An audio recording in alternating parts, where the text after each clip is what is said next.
Developing this morning, at least 8 people in Boulder, Colorado are burned after what officials are calling an act of terrorism. This is a picture of the suspect they now have in custody. The FBI identified him as 45-year-old Mohammed Sabri Saliman.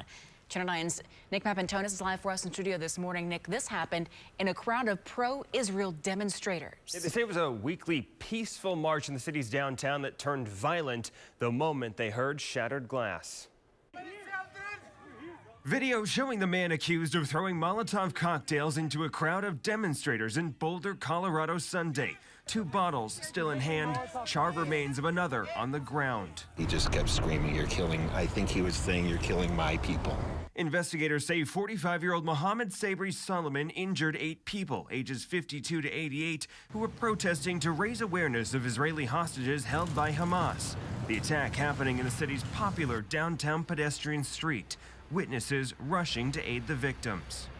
But I saw fire, I saw people falling and screaming and crying and tripping. Prosecutors say Solomon could face terrorism charges. They are working hand in hand to ensure that we secure all the evidence, all the information, and all the witness statements we need to hold the attacker fully accountable. It's the 3rd attack on Jewish and pro-Israeli groups in as many months. A man throwing bottles of gasoline into the home of the Jewish Pennsylvania governor in April. And last month, 2 Israeli embassy staffers shot in Washington, D.C. Witnesses say the attacker in that case yelled the same phrase Solomon used Sunday, "Free Palestine." Rabbis noting the latest attack happened on a holiday. It's a strange juxtaposition to be sitting in a place where tonight we are supposed to be celebrating the beauty of God giving us the Torah and our learning its lessons.